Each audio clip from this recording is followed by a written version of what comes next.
आदर्श बीवी, आदर्श भाभी और अब आदर्श सास। ये आदर्श शब्द सदा से मेरे नाम से जुड़ा हुआ है। ये खिताब मुझे यूं ही नहीं मिल गया। इसके लिए मैंने बरसों मेहनत की है। त्याग और संयम की नींव पर इसे खड़ा किया है। इस दुनिया में जहाँ सब एक दूसरे को लूटने, खसोटने में, बुराई करने में ही आनंद प्राप्त करते हैं, वहाँ आदर्श का खिताब पा लेना कोई आसान बात नहीं है। मैं जब नई नई ब्याह कर आई थी, मन में एक सपना संजोया था कि मैं एक आदर्श पत्नी व आदर्श बहू बनकर रहूंगी। हर परिस्थिति का सामना करने के लिए मैं कमर कसकर तैयार थी। 2 दिनों में ही घर में सबने कहना शुरू कर दिया, बहू तो बहुत अच्छी है। इन्होंने भी कहा, शुभ्रा तुम बहुत अच्छी हो। मैं इस अच्छी से भी ऊपर उठना चाहती थी। मैंने इसके लिए बहुत मेहनत की। ऐसा नहीं है कि मैं सिर्फ अच्छा कहलाने के लिए ये सारे कोशिशें करती थी। मैं अपनी आदत से भी मजबूर थी। दूसरों को खुश रखने में ही मुझे संतोष मिलता था। मैं सुबह 5 बजे उठ जाती थी। स्नान पूजा के बाद सारे घर में झाड़ू लगाना, सफाई करना, पोछा लगाना, फिर सारे बर्तन रगड़ रगड़ कर साफ करना, पानी भरना। इतना काम हो जाने तक सब उठ जाते थे। फिर मैं चाय बनाती थी। सब हाथ मुंह धोकर टेबल पर आ जाते। सब इकट्ठे चाय पी रहे होते। उस वक्त मैं रसोई घर में नाश्ते की तैयारी में जुटी होती। बाबूजी को सूजी का हलवा पसंद था तो इन्हें बेसन के पकोड़े। ननंद इन दोनों में से कुछ नहीं खाती थी। उसके लिए नमक का पराठा, देवर के लिए तथा इनके लिए ब्रेड ऑमलेट। सासू जी का मेन्यू रोज बदलता रहता था, इसलिए रोज उनसे पूछकर ही बनाती थी। नाश्ते के तुरंत बाद ही मैं खाने की तैयारी शुरू कर देती थी। इधर दाल चढ़ाकर नाश्ता टेबल पर रखती और फिर सबको बुलाती। कोई नहा रहा होता तो कोई वर्जिश कर रहा होता। ननंद किसी उपन्यास में डूबी होती। नजर उठाए बिना ही जवाब देती थी, आती हूँ ना, हल्ला क्यों मचा रही हो भाभी।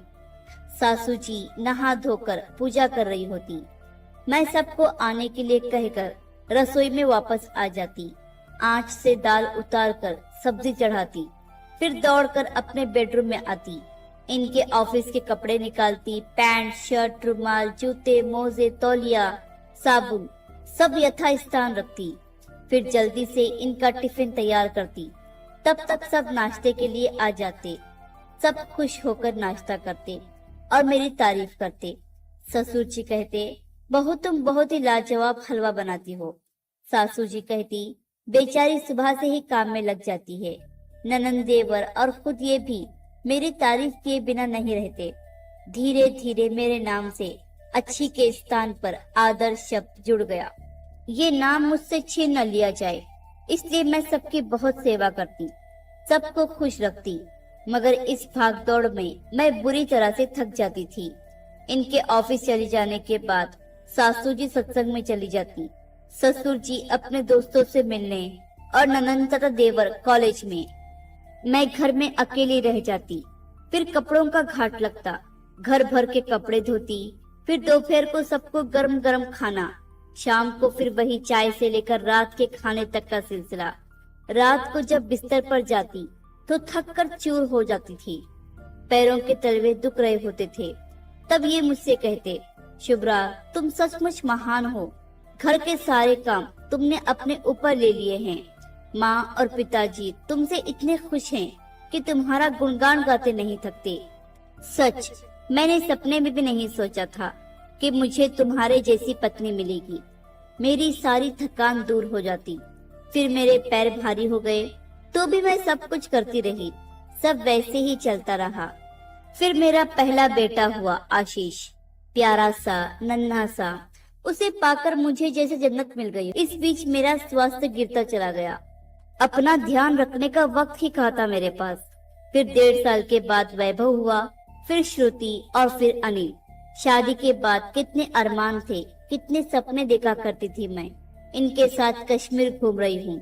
दोनों बर्फ पर बच्चों की तरह दौड़ रहे हैं, एक दूसरे पर बर्फ के गोले फेंक रहे हैं, खूब हंस रहे हैं। फिल्में, सैर सपाटा, ना कोई डर ना कोई चिंता।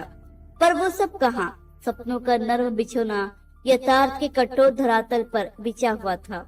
मैंने ना तो कभी इनसे अपने अरमानों की बात की, उनके धूल में मिलने का डर था कहीं वो ये न कहें कि इतनी जिम्मेदारियां हैं मेरे ऊपर। घूमने, सैर सपाटे, फिल्में देखने में खर्चे क्या कम होंगे? बड़ी मुश्किल से तो घर का खर्च उठाता हूँ। और तुम हो कि मैं बुरी नहीं बनना चाहती थी, इसलिए सदा चुप रही। हम दोनों कहीं भी घूमने नहीं गए। बच्चे बड़े होने लगे, इधर सास ससुर भी वृद्ध हो चले थे और बीमार रहने लगे थे। मैंने उनकी जी जान से सेवा की, पर वे हमारा साथ कब तक देते? आखिर दोनों एक एक करके हमारा साथ छोड़ गए। फिर हमने ननद की शादी की। मैंने अपना दहेज का सारा सामान उसे दे दिया। सब नया नया वैसे का वैसा ही रखा था। ननद रो पड़ी, भाभी तुम कितनी विशाल हृदय हो।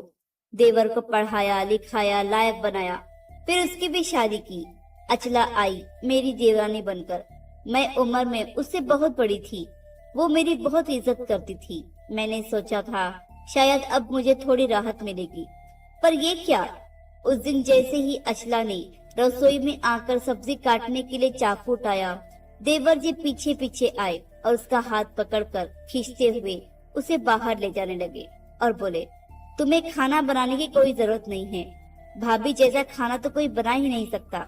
मैं तो जिंदगी भर उन्हीं के हाथ का खाना खाना चाहूंगा। क्यों भाभी? मैं मुस्कुराकर बात को हंसी में टाल गई थी। फिर तो अचला कभी मेरी सहायता के लिए आती ही नहीं थी। मैं भी तो एक इंसान हूँ। मेरी भी तो इच्छा होती थी कि मैं कभी आराम करूँ, पर मैंने कभी उससे कुछ नहीं कहा। अचला हमेशा अपनी सहेलियों से कहती, भाभी बहुत अच्छी हैं। मुझे तो किसी काम करने के लिए चाकू उठाया, देवर जी पीछे पीछे आए और उसका हाथ पकड़कर खींचते हुए उसे बाहर ले जाने लगे और बोले, तुम्हें खाना बनाने की कोई जरूरत नहीं है। भाभी जैसा खाना तो कोई बना ही नहीं सकता। मैं तो जिंदगी भर उन्हीं के हाथ का खाना खाना चाहूंगा। क्यों भाभी? मैं मुस्कुराकर बात को हंसी में टाल गई थी। फिर तो अचला कभी मेरी सहायता के लिए आती ही नहीं थी। मैं भी तो एक इंसान हूँ। मेरी भी तो इच्छा होती थी कि मैं कभी आराम करूं, पर मैंने कभी उससे कुछ नहीं कहा। अचला हमेशा अपनी सहेलियों से कहती, भाभी बहुत अच्छी हैं। मुझे तो किसी काम को हाथ तक नहीं लगाने देती। धीरे धीरे बच्चे भी बड़े हो गए। सब अपने अपनी पढ़ाई में व्यस्त हो गए। मैं सबका पूरा ध्यान रखती। कब किसे क्या चाहिए, क्या जरूरत है, कौन से कपड़े पहनने हैं, क्या खाना है। बच्चे हमेशा लाड़ करते हुए मेरे गले से लटक जाते। माँ तुम कितनी अच्छी हो, हमारा कितना ख्याल रखती हो। श्रुति ने भी कभी कोई काम सीखने में रुचि नहीं ली। बचपन से आदत जो पड़ गई थी माँ पर निर्भर रहने की। हाँ, जब कभी मैंने खास किसी काम के लिए कहा तो वो अवश्य मेरी सहायता की। बेटे तो फिर भी बेटे थे, वे तो राजकुमारों की तरह रहते थे और मैंने भी उनकी हर इच्छा पूरी करने की पूरी कोशिश की। बेटी जब 22 की हुई तो हमने उसकी शादी कर दी। वह ससुराल चली गई। बेटे नए जमाने के थे। बड़े बेटे आशीष ने अपनी पसंद से विवाह किया। मैंने थोड़ी चैन की सांस ली कि अब तो मेरी बहू आ गई है। अब शायद बरसों से चली आ रही जिंदगी की इस आपाधापी से थोड़ी राहत मिलेगी। मगर उस वक्त मेरे दुख की सीमा नहीं रही जब देवर जी की बातों को मेरे बेटे ने भी दोहराया। शादी के कुछ दिनों के बाद एक दिन स्नेहा को काम करते देखकर बोला, ये क्या स्नेहा, तुम काम कर रही हो? अरे तुम आराम से बैठो, अभी तो हमारी मौज मस्ती के दिन है। और फिर माँ है ना, उनके होते हुए हमें किस बात की चिंता। फिर भी स्नेहा ने कुछ बोलना चाहा, मगर आशीष उसको पकड़कर बाहर ले गया। अब मेरी सास का भी एक आदर्श रूप बन गया था। हालांकि स्नेहा बुरी नहीं थी, पर जब पति खुद काम करने से मना कर रहा है तो वो भी निश्चित हो गई थी। मैंने फिर भी वक्त का इंतजार किया। वैभव और अनिल की शादी एक ही साथ कर दी, पर आरती और अनुराधा भी आकर स्नेहा के रूप में ही ढल गई। घर का वातावरण ही कुछ ऐसा हो गया था कि सब मुझ पर ही निर्भर थे। मैं न देखूं तो कोई काम नहीं होता था। मैंने भी सोचा, चलो बच्चे हैं, घूमने फिरने की उम्र है। आखिर मैंने अपने अरमान दबाए ही तो थे। जिस चीज से मैं वंचित रही, कम से कम बच्चों को तो उसकी कमी न खले। मुझे तो मालूम था नई नई शादी के बाद क्या क्या अरमान होते थे। वक्त बीतता रहा, बहुओं के बच्चे हो गए, मैं दादी भी बन गई। बच्चे भी मेरे आगे पीछे ही घूमते रहे। सच पूछूं तो मैंने ही सबको पाला। बहुएं मेरा गुणगान गाते न थकती थी। फिर ये रिटायर हो गए और अपना समय दोस्तों के साथ ताश खेलकर बिताने लगे। पर मेरी दिनचर्या में कोई फर्क नहीं आया। उस दिन की घटना मैं कभी नहीं भूल पाती। मैं बीमार पड़ गई थी। बहुत तेज बुखार था मुझे। हफ्ता भर मैं बिस्तर पर पड़ी रही। उस एक हफ्ते में सारी जिम्मेदारी बहुओं के ऊपर आ पड़ी। 2 दिनों में ही वो बुरी तरह से खिंच गई। मंजली और छोटी किसी काम को लेकर आपस में ही उलझ गई। उन्हें समझाने बुझाने के बाद वैभव मेरे पास आकर बोला, माँ, इन लोगों से कोई काम नहीं हो सकेगा, क्यों ना हम कोई नौकर रख लें। मेरी आंखों के कोर भीग गए थे। इतने वर्षों से सब कुछ मैं ही कर रही थी। आज जब 2 दिनों के लिए काम इन लोगों पर आ पड़ा तो नौकर रखने की बात कर रहे हैं। पर मैंने सिर्फ इतना कहा, रहने दे बेटा, जरा अच्छी हो जाऊं, 2 दिनों बाद मैं खुद ही संभाल लूंगी।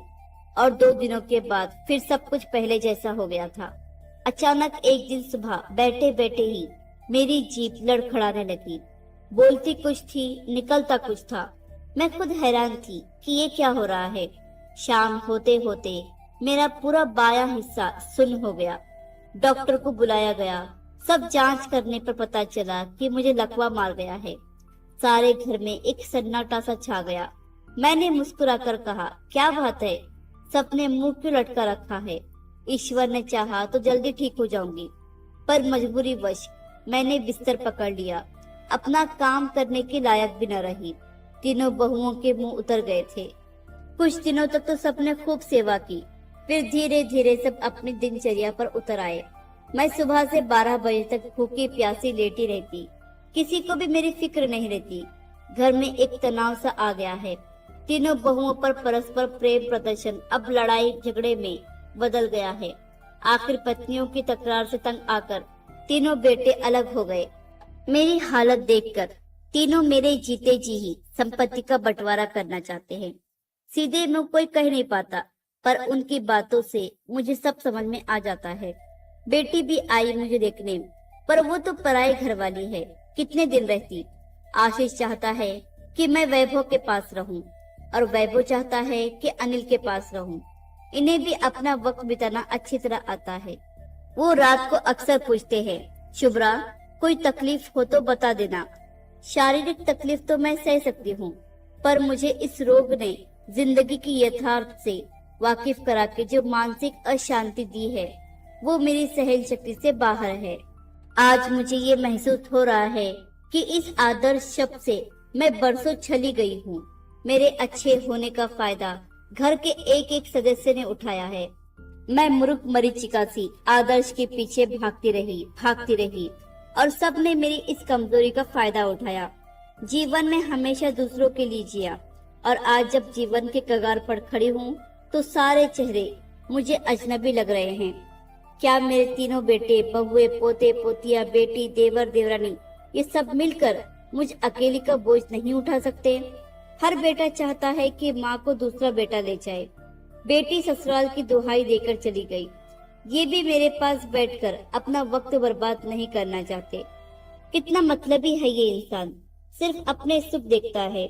आज एक प्रश्न मुझे बार बार परेशान कर रहा है, क्या अपना जीवन दूसरों के लिए जीकर मैंने कोई गलती की, या फिर ये सब अपना कर्तव्य भूल गए हैं?